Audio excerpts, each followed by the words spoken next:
আমরা সুস্থ ও স্বাভাবিক জীবনযাপন করতে চাইলেও তা অনেক সময় আমাদের সম্ভব হয় না।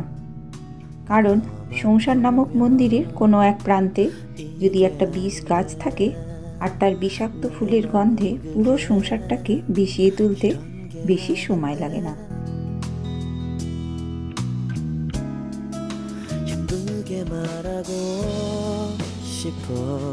গুড মর্নিং বন্ধুরা, welcome back to my channel. আমি সঞ্চিতা তোমাদের কাছে নিয়ে চলে এসেছি আমার ছোট্ট চ্যানেল সঞ্চিতার সঞ্চয় নিয়ে।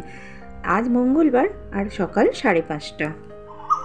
আশা করি দেশে ও দেশের বাইরে যে যে প্রান্ত থেকে আমার এই ভিডিওটি দেখছো সবাই ভালো আছো, সুস্থ আছো আর সাবধানেও আছো। আমরাও বেশ ভালো আছি। তোমাদের কাছে ভিডিওটা শেষ পর্যন্ত দেখার অনুরোধ রইল। আশা করছি তোমরা আমার এই অনুরোধটা রাখবে। বড়দের আশীর্বাদ, ছোটদের ভালোবাসা আর বন্ধুদের শুভেচ্ছা সঙ্গে নিয়ে শুরু করছি আজকের ভিডিওটি। সবাইকে ওয়েলকাম জানিয়ে, আর নতুন বন্ধুরা যারা আজ প্রথম আমার ভিডিওটি দেখছো সবার কাছে আমার অনুরোধ, ভিডিওটা শেষ পর্যন্ত দেখো, অবশ্যই ভালো লাগবে আশা রাখছি।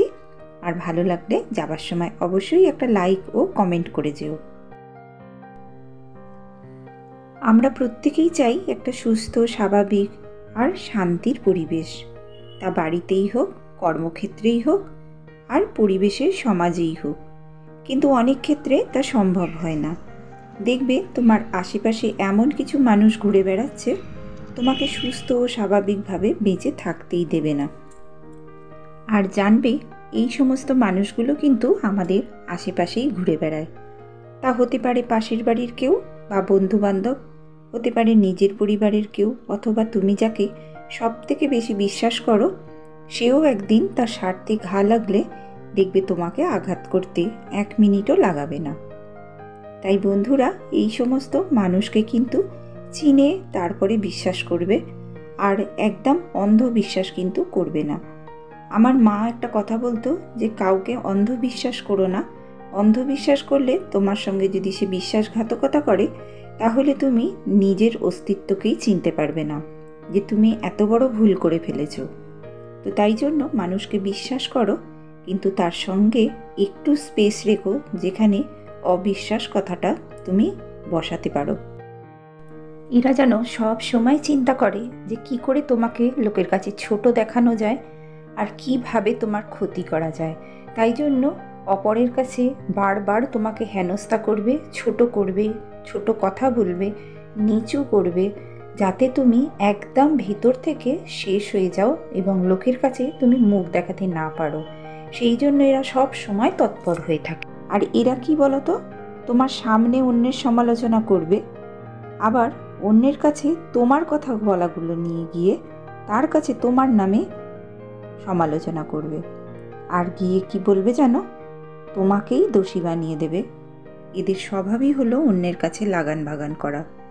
আর দেখবে তোমাকে কন্ট্রোল করার চেষ্টা করবে এরা সব সময়, তোমাকে উত্ত্যক্ত করবে যাতে তুমি উত্তর করো। আর বারবার এগুলো করে তোমাকেই লোকের কাছে দোষী সাব্যস্ত করতে চাইবে, সবার কাছে প্রমাণ করতে চাইবে যে তোমার জন্য অশান্তিটা শুরু হয়েছে। তো নিজেদের অপরাধগুলো ঢাকার জন্য তোমার উপর বারবার দেখবে দোষ দিয়ে, ছোট করে, উত্তপ্ত করে, তোমার এনার্জিটাকে নষ্ট করে দিয়ে তোমার নিজের প্রতি আত্মবিশ্বাসটুকু ভেঙে দিতে চাইবে, যাতে তুমি নিজের প্রতি আত্মবিশ্বাস হারিয়ে ফেলো। আর তোমাকে এরা নিজেদের পর্যায়ে নামিয়ে আনতে চাইবে। তো বন্ধুরা, এদের থেকে অনেক অনেক দূরে থাকবে, না হলে তোমার নিজের প্রতি যেটুকু সেলফ কনফিডেন্স আছে সেটাও নষ্ট করে দেবার জন্য প্রতিনিয়ত চেষ্টা করে যাবে। এই সমস্ত মানুষদের জাস্ট পাত্তা দেবে না। কেন জানো তো? কারণ তুমি তো তাদের পর্যায়ে নামতে পারবে না, তাই দূরে থাকাই নিজের জন্য মঙ্গল। আর জানবে যে সমস্ত এই বিষাক্ত মানুষগুলোর সঙ্গে হাত মেলায় তারা ওই একই পর্যায়ের, তাই নিজেরা একত্রিত হয়ে প্রতিনিয়ত সুস্থ স্বাভাবিক জীবনকে মানুষের জীবনে বিষ ঢালার চেষ্টা করে সব সময়। এরা জানো তো, প্রতিনিয়ত তোমাকে ছোট কথা বলবে, যা মুখে আসবে বলবে, তোমাকে উত্ত্যক্ত করবে যাতে তুমি একবার উত্তর করো। কিন্তু জানবে যদি তুমি মুখ খোলো তাহলেই তারা সাকসেস। কেন জানো? তারা তোমার কাছে এটাই চায় যে তুমি তাদের কথায় প্রতিউত্তর করো। তো বন্ধুরা, তাহলে সংসার মন্দির থেকে নিজের দিকে আলোকপাত করো, ভালো বই পড়ো, সৎসঙ্গে যাও, যেমন দুটো ভালো কথা শুনতে পাবে, সেখান থেকে কিছু শিখতে পারবে, আর নিজের প্রতি কনফিডেন্স আরও বাড়বে যে তুমি যে পথে আছো সেই পথই সঠিক পথ। যতই তোমাকে টেনে পাঁকে নামাতে চাক না কেন, তুমি পদ্মফুল, যার স্থান হলো ঈশ্বরের পায়ে। শুদ্ধ মানুষদের স্থান সব সময় স্বর্গে, আর অশুদ্ধ বিষাক্ত বিকৃত মানুষের জায়গা নরকেও হয় না। কোথায় বিচারক পাঠায় সেটা আমার জানা নেই, তবে ভগবান তাকে স্থান দেন না, এইটুকুই জানি। বন্ধুরা, আমার কথাগুলোর সঙ্গে কি তোমরা একমত? তাহলে অবশ্যই একটা কমেন্ট করে জানিও। বা এমন মানুষের সঙ্গে কোনোদিন পরিচয় হয়ে থাকে তাহলে অবশ্যই আমাকে কমেন্ট করে জানাতে পারো। তোমাদের একটা কমেন্ট আমার অনেকটা সেলফ কনফিডেন্স বাড়িয়ে দেয়। আমরা বাইরের পরিবেশে যদি এরকম বিষাক্ত মানুষরা থাকে তাদের থেকে আমরা দূরে থাকতে পারি, কিন্তু যদি কোনো পরিবারে এইরকম বিষাক্ত মানুষ থাকে, এড়িয়ে চলাই সবথেকে বুদ্ধিমানের কাজ, কিন্তু তোমাকে ভালো থাকতে দেবে না। জানো বন্ধুরা, আমরা দীর্ঘদিন ধরে একটু একটু করে যে সমস্ত শক্তি সঞ্চয় করি সেগুলো এক নিমেষে শেষ হয়ে যাবে এটা আমরা ভাবতেও পারি না। বাইরের প্রেশার যতই বেশি থাক না কেন, নিজেরা কিন্তু ভেঙে পড়লে চলবে না। কারণ কি জানো, যে ভিতর থেকে শক্ত ও যে কোনো সমস্যার সম্মুখীন হবার সাহস ও শক্তি রাখে সে কিন্তু কোনোদিন ভেঙে পড়বে না, সমস্ত বাধা অতিক্রম করে চলে যাবে শক্তি অর্জন করতে।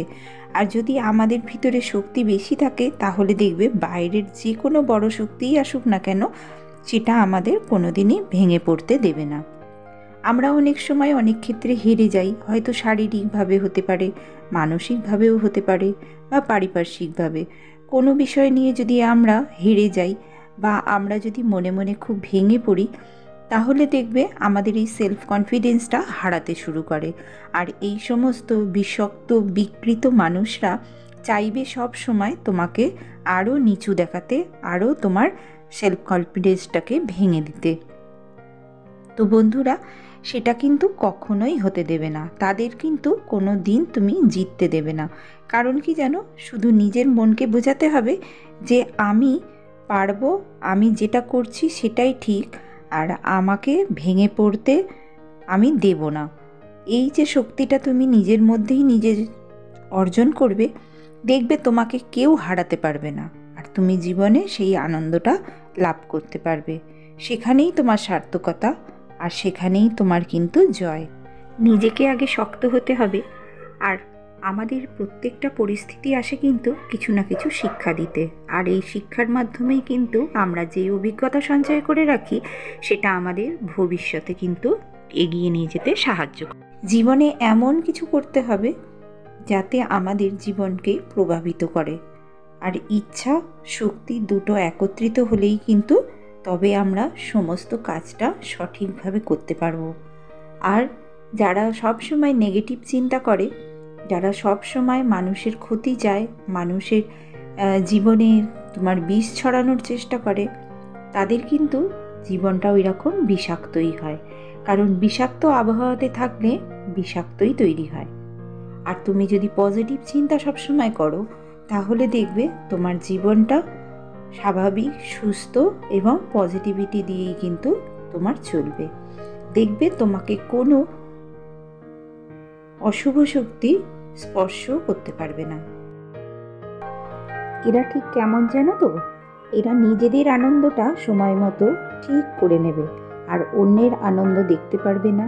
অন্য যদি ভালো কেউ একটু হেসে কথা বলে তোমার হাসিটাও সহ্য করতে পারবে না, তোমার কোনো ভালো জিনিসটাই তাদের চোখে পড়বে না।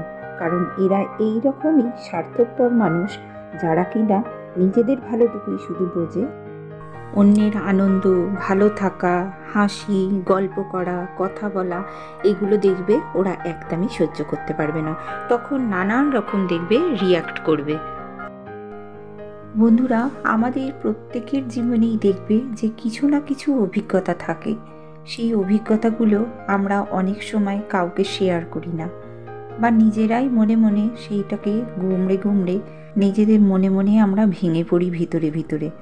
কিন্তু জানবে যে আমরা যদি ভিতরে ভিতরে ভেঙে পড়ি, তাহলে কিন্তু আশেপাশে যারা তোমার ক্ষতি চায় বা যারা তোমার ক্ষতি চাইছে তারা কিন্তু হাসবে, আর সেই হাসিটা কিন্তু কখনোই তুমি হাসতে দিও না। তাই আমাদের প্রত্যেকটা মুহূর্তে যে অভিজ্ঞতাগুলো আমরা সঞ্চয় করি, সেইগুলো যদি আমরা একে অপরের সঙ্গে শেয়ার করি বা একে অপরের কাছে বলি, তাহলে কিন্তু আমাদের দেখবে সেই দুঃখটা বা সেই অভিজ্ঞতাটা আমাদের সর্বক্ষণ মানুষ চিনতে কিন্তু সাহায্য করবে। আর তুমি এই সমস্ত মানুষদের থেকে দূরে থাকতে পারবে। আমাদের তো এই সমস্ত মানুষের কাছ থেকে দূরে থাকতে গেলে নিজেদের সতর্ক থাকতে হবে। আর স্বার্থে ঘা লাগলে যে কাছের মানুষরা কত বিষাক্ত হয়ে যেতে পারে সেটা আমরা কল্পনাও করতে পারি না। যার যখন যে পরিস্থিতিটা আসে তখন সে কিন্তু সেই পরিস্থিতিটা বুঝতে পারে। এই সমস্ত স্বার্থপর মানুষগুলো থেকে কিন্তু দূরে থাকবে। আর অবশ্যই যারা তোমার ক্ষতি চায় তাদের আশেপাশেও থাকবে না। যে পরিবেশে এইরকম বিষাক্ত মানুষরা আছে, এরা কিন্তু নিজেদের অধিকারটুকুনিই জানে না, এরা অধিকারের বাইরে গিয়ে মানুষকে কষ্ট দেয়। তাই জন্য এদের আশেপাশে থাকবে না, নিজের অধিকারে নিজের জায়গা নিয়ে থাকবে। কারণ এরা নিজেদের অধিকারের বাইরে গিয়ে অন্যের অধিকার কেড়ে নিতে খুব ভালো জানে। তো বন্ধুরা, তোমাদের যদি আজকের ভিডিওটা ভালো লেগে থাকে, তাহলে যারা এখনও আমার চ্যানেলটায় সাবস্ক্রাইব করোনি, তাহলে তারা সাবস্ক্রাইব করে আমার পরিবারে থেকে যেতে পারো। আর আমার এই ছোট্ট পরিবারের সদস্য হয়ে আমার সঙ্গেই থেকে গেলে আমি পরে ভিডিও নিয়ে সরাসরি তোমার পরিবারে চলে যাব। তোমাদের কার কার জীবনে এমন তিক্ত অভিজ্ঞতা আছে আমার সঙ্গে শেয়ার করতে পারো, আমার কিন্তু তাহলে ভীষণই ভালো লাগবে। যারা এতক্ষণ আমার ভিডিওর সঙ্গে আছো এবং শেষ পর্যন্ত দেখছো, তাদের অসংখ্য ধন্যবাদ ও আমার আন্তরিকভাবে ভালোবাসা তাদের জানাচ্ছি ও কৃতজ্ঞতা জানাচ্ছি। দেখা হচ্ছে আরও একটা নতুন ভিডিওয়। ততক্ষণ সবাই ভালো থেকো, সুস্থ থেকো, সাবধানে থেকো, আর অনেক অনেক ভালোবাসা নিও। টাটা।